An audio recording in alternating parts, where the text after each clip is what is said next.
Recharger gratuitement sa voiture électrique au travail n'était pas compté comme un avantage en nature. Ce sera toujours le cas en 2025. Le flou planait depuis quelques semaines. Bonne nouvelle, quelques avantages fiscaux liés à l'électrique dans les entreprises vont être maintenus cette année. Un petit cadeau de consolation avec les mauvaises surprises de fin 2024. Alors, les modalités dérogatoires de calcul de la prise en compte dans l'assiette de cotisation sociale de l'avantage en nature que constitue la mise à disposition d'un véhicule fonctionnant exclusivement au moyen d'énergie électrique qui prennent fin au 31 décembre 2024 seront prolongées par le gouvernement qui prévoit la publication d'un arrêté courant janvier sur ce sujet. Cette prolongation concerne également le régime applicable aux bornes électriques. Le fait que la recharge de son véhicule sur son lieu de travail ne soit pas comptée comme un avantage en nature, la règle est décrite ainsi. En cas de mise à disposition par l'employeur sur le lieu de travail d'une borne de recharge de véhicules fonctionnant au moyen de l'énergie électrique, l'avantage en nature résultant de l'utilisation de cette borne par le salarié à des fins non professionnelles est négligé, y compris pour les véhicules appartenant aux salariés.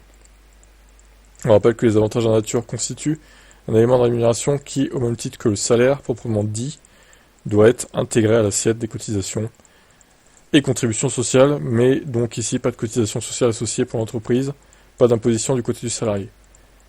Parmi les autres dispositions qui seront prolongées, en cas de mise à disposition d'un véhicule électrique, l'évaluation de l'avantage en nature ne tient pas compte des frais d'électricité engagés par l'employeur pour la recharge du véhicule et est calculée après application d'un abattement de 50% dans la limite de 2000 € par an. Il existe aussi des avantages pour les bornes installées en dehors du travail. L'employeur peut prendre à sa charge tout ou partie des frais d'installation. L'avantage lié à cette prise de charge. Cette prise en charge de frais est négligée si cette borne est restituée à la fin du contrat de travail. Si elle n'est pas rendue, la prise en charge des frais d'achat et d'installation est exclue de l'assiette des cotisations et contributions sociales dans la limite de 50% des dépenses réelles que le salarié aurait dû engager pour l'achat et l'installation de la borne, dans la limite de 1043 €. Si la borne a plus de 5 ans, ces limites sont portées respectivement à 75% des dépenses réelles que le salarié aurait dû engager et à 1565 €. Tous ces chiffres-là, on s'y perd. Hein. Bon, c'est pas mal qu'on puisse toujours recharger au travail sans que ça pose problème à l'employeur. Je trouve que c'est une bonne chose. Quel est votre avis là-dessus? Alors, Tesla va changer son fournisseur de batterie.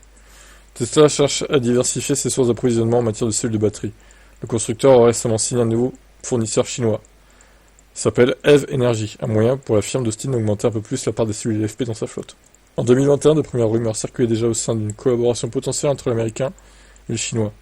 Après plus de 3 ans pour parler, il semble que les choses se sont enfin concrétisées. Plusieurs médias de l'Empire du Milieu rapportent que Tesla et EV Energy auraient signé un accord pour que le constructeur soit livré avec des cellules LFP depuis une usine malaisienne, et ce à partir de 2026. EV Energy a confirmé récemment avoir signé un accord avec un client sur le continent américain, sans donner son nom. Ça fait plusieurs années que Tesla cherche à augmenter le pourcentage de cellules LFP dans sa flotte. Cette technologie lithium fer phosphate représente une alternative moins onéreuse aux batteries NMC, mais elle offre une densité énergétique plus faible. Il fut un temps où Tesla ne s'approvisionnait qu'auprès de Panasonic. Le constructeur automobile a été le premier à utiliser des cellules cylindriques dans des véhicules électriques. Avant cela, elles étaient principalement utilisées dans des petits appareils électroniques, notamment pour les ordinateurs portables. Elles se sont depuis démocratisées et la plupart des fabricants en utilisent désormais pour équiper leurs packs. Aujourd'hui, ils ont des contrats avec les plus grands fabricants du monde, KTL, LG, BYD ou encore Samsung. Un petit nouveau rejoindra donc peut-être bientôt cette liste, EV Energy. Bon, ils ont prévu d'ouvrir une usine en Hongrie. Ils ont signé avec BM donc, ok. Bah, à voir ce que ça donnera. C'est bien qu'ils se diversifient, que ce soit pas toujours le même fournisseur de toute façon. Ça fait aussi jouer la concurrence. Allez, je vous laisse commenter, ciao. Alors, on reparle de la conduite autonome avec Tesla. Il continue de faire de la résistance dans le domaine de la conduite autonome. Le constructeur américain est l'un des seuls au monde à ne pas utiliser de capteur LiDAR. Selon le patron de Li Auto, la firme d'Austin changerait probablement d'avis si Musk conduisait régulièrement sur les autoroutes chinoises la nuit. Et oui, parce que Tesla utilise exclusivement des caméras, tandis que les autres se servent de LiDAR, une sorte de radar capable de détecter des objets et d'estimer leur distance grâce à une technologie de laser. Il y a quelques jours, le patron de Li Auto, un constructeur chinois spécialisé dans les VE, s'est gentiment moqué de Elon Musk.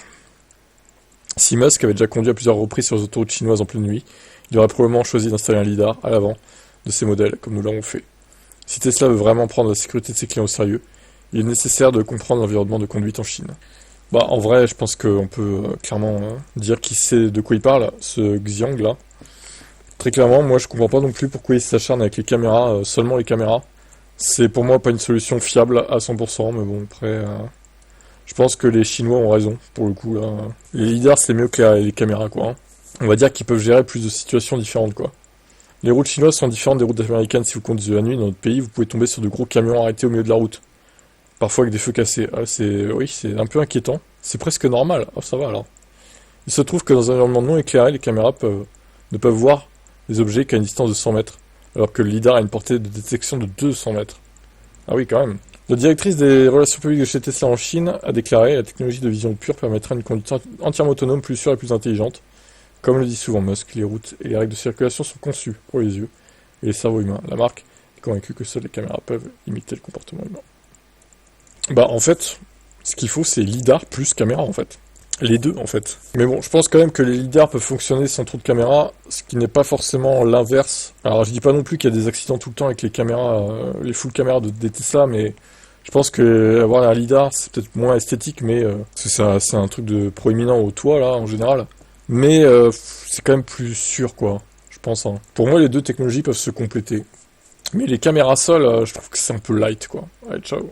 Honda Prologue, premier SUV électrique 100% japonais, qui connaît un succès fulgurant aux États-Unis, qui n'est pas dispo en Europe. Il s'en est vendu plus de 33 000 exemplaires en 2024, dépassant même les ventes du Honda Passport, l'équivalent thermique, et de plusieurs modèles électriques de General Motors qui lui a fourni sa base technique. Une performance remarquable pour un véhicule dénigré et voué à l'échec à son lancement. Bon, certains observateurs doutaient de sa capacité à s'imposer, considérant comme une simple déclinaison de la plateforme Ultium General Motors. Pourtant, Honda a prouvé le contraire en adaptant cette base avec soin, ajoutant des touches spécifiques et des réglages précis, une interface logicielle propre à la marque. Batterie 85 kWh, autonomie 476 km EPA. Donc si ça arrivait en Europe, je pense qu'on pourrait tabler sur 550, un truc comme ça. La recharge rapide reste quand même son point noir. 155 kW, ce qui permet de passer de 20 à 80% en 35 minutes. Bon, c'est équivalent au scénic chez nous. La batterie a à peu près la même capacité. C'est à peu près la même durée, 20 à 80%. Bon, c'est pas si ridicule, ça va en vrai. Faut juste attendre un petit peu par rapport à la concurrence, 5 minutes, 5-6 minutes, c'est pas non plus rédhibitoire quoi. Le prix est attractif, inférieur à 40 000 €. Avec les aides locales, la marque inclut une forme de tout en un avec des solutions de recharge à domicile ou en itinérance, tout en prenant en charge une partie des frais d'installation. Voilà comment rendre plus glamour un SUV qui combine espace, autonomie et flexibilité. L'éclair américain plébiscite également la fiabilité et le service après-vente des concessions Honda. Bah, c'est surtout, oui, c'est connu pour être ça, hein, fiable et tout. Honda, c'est une bonne réputation, comme Toyota d'ailleurs. Maintenant, reste à voir si en électrique ça sera la même chose ou pas, quoi. Le succès du Prologue pourrait bien servir de modèle pour l'avenir de l'électrique de Honda en Europe, comme ailleurs, avec ou sans Nissan. Oui, c'est pas avec le Honda Anyone qui vont s'imposer en Europe. Effectivement, il serait bien de leur part d'importer ce véhicule en Europe. En vrai, ça pourrait être un concurrent de plus et faire baisser les prix un peu des autres modèles déjà existants, en vrai. Franchement, ça pourrait être une idée à creuser, Honda. Allez, on se bouge, les Japonais.